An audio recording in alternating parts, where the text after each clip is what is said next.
Mr. Vice Chairman, sir, these two bills are coming before us are coming after a big talk throughout the country by the government that major electoral reforms are being brought forward by the government. But I find that such a big effort is not being made by the government on this fundamental question. Mr. Minister, while explaining the objectives and reasons behind this legislation, stated that in bringing forward these amendments, the government had taken into account the total experience of the last 50 years, and on the basis of that experience, these amendments were being brought forward. He also claimed that they held consultations with the opposition political parties too, and that they held consultations in their party also, and after taking all these things into account, they had brought forth this legislation.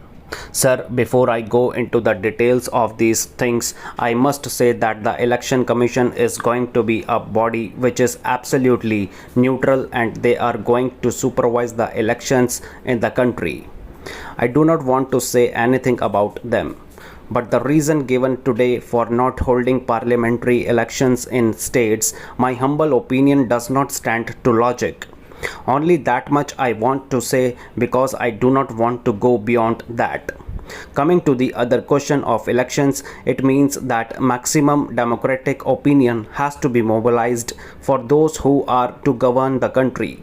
But the experience hitherto has been the central government has had democratic elections, that under the present system of elections with 30% of votes, the electorate enables you to rule the country. Sometimes it may be 33% or it may be 40%.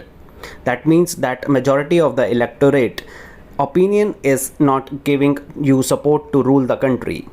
Therefore, our party all along was saying that elections should be based on the principle of proportional representation, which is also called the list system. What are the merits? Merits are many. The main thing is that the country will be ruled by the will of the majority of voters. That is one thing. And the second thing is that the significance of the caste or community of the candidates in election will not come into play. It will not be said that we belong to this caste or this community. At the present moment, these things take precedence over the party to which the candidate belongs, which is relegated to the back position. It is the party which should come to the forefront.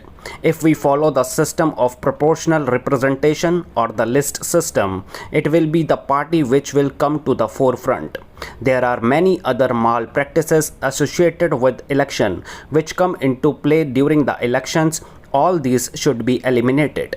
Therefore, all along our suggestion has been that there should be proportional system of elections, which has not been accepted. We talk about so many evils of the elections, that is muscle power, money power, and sometimes government using its own power to scuttle the election process, and at times this process is interrupted. I may here give an instance as to what happened in the recent elections in Tripura. We can understand normally rigging during elections, but this is the latest and the only event in the history of elections in India. A candidate was declared elected by the authorities that he has been so elected. All India Radio broadcasted that man was elected. The Election Commission agreed that he has been elected. But the next morning, we read in the newspaper that some other person has been elected. Can you imagine this thing? In the Tripura elections, a candidate who had been elected and so announced on the All India Radio and also agreed by the Election Commission was declared defeated the next morning. The fact is that after the election result was declared, the electoral officer in charge was garroted and threatened not only by the gundas but by the parliamentary forces, the military forces at the disposal of the central government, so that this man was afraid for his life and he had to say that somebody else had been elected. That is the situation. Therefore, while we go into these questions and we make electoral laws or bring about fundamental changes in our constitution, we should be above party lines and should see that no party should do anything against the law that we make in parliament. This experience has not been taken into consideration by the government while bringing about these amendments. It is not enough to say that muscle power or governmental power is misused during elections. We have before us Constitution Amendment Bill lowering the age to 18 years. That is a good step. It has been said that they were discussing it all along. I do not mind what they had been discussing all along. I agree to this amendment but with some minor reservations.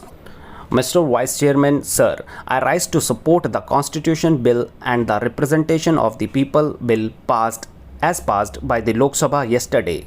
I welcome these two bills because their provisions are aimed at creating such qualitative changes in our electoral system as are bound to make elections cleaner and fairer.